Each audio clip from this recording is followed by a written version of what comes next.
முயற்சி KK YouTube நேயர்களுக்கு வணக்கம். இன்றைக்கி நம்ம பார்க்க போகிறது ஒரு அதிசயமான விஷயம். அதுவும் சென்னையில் ஈசிஆரில் வெட்டுவாங்கனி நீலாங்கரைக்கும் அடுத்த ஸ்டாப் வெட்டுவாங்கனியில் ஒரு சர்ச்.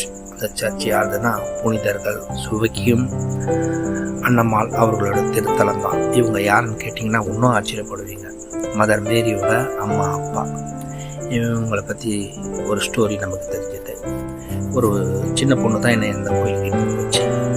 ஜூலை 26 இவங்களுக்கு விசேஷமான திருவிழா நடக்குமா. உலகமெல்லாம் இருக்கிற கிறிஸ்துவர்களோட கொண்டாடுவாங்களாம். பழைய காலத்து கிறிஸ்துவ புத்தகத்தில் இவங்க பேர் இருக்கான், பைபிளில் கிடையாது.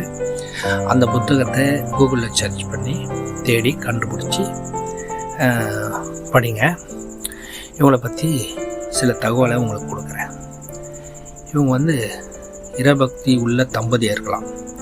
இவங்களுக்கு குழந்தைய பிறந்ததுன்னா அது இறை சேவை செய்யணும்னு இவங்க முடிவு பண்ணியிருக்காங்க. நீண்ட காலமாக அவங்களுக்கு குழந்தை இல்லாமல் இருக்கும்போது ஒரு நாள் தேவதூதர் தோன்றி ஒரு பெண் குழந்தை பிறந்திருக்கு. அந்த குழந்தை தான் அன்னை மரியாள். அவங்களுக்கு பிறந்தவர் தான் இயேசுநாதர். இப்படி தேவபக்தி உள்ள குடும்பம்.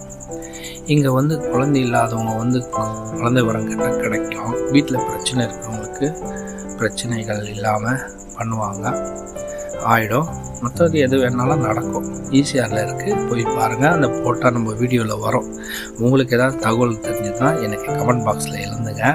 நான் ஏதாவது தவறு செய்திருந்தாலும் ஏதாவது தப்பாக பேசி ஏதாவது தவறு தானா தகவல் சொல்லியிருந்தால் நான் மன்னிச்சுக்கோங்க.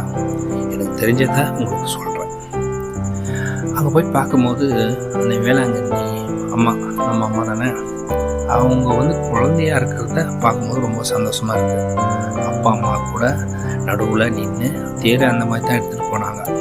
எனக்கு ரொம்ப சந்தோஷமாக இருந்தது. ஏன்னா நம்ம அம்மாவை ஒரு பிரம்மாண்டமாக பார்த்த ஒரு அம்மா ஒரு குழந்தையாக பார்க்கும்போது மனசுக்கு ரொம்ப சந்தோஷமாக இருந்தது. நீங்கள் போய் பாருங்கள். தகவலை அந்த புக்கு இருக்கான், கூகுளில் சர்ச் பண்ணி அந்த புக்கு வாங்கி படிங்க. தெரியாதவங்க தெரிஞ்சவங்க மற்றவங்க சொல்லுங்கள். மீண்டும் அடுத்த வீடியோவில் சந்திப்போம். மரியே வாழ்க, மரியே வாழ்க, மரியே வாழ்க.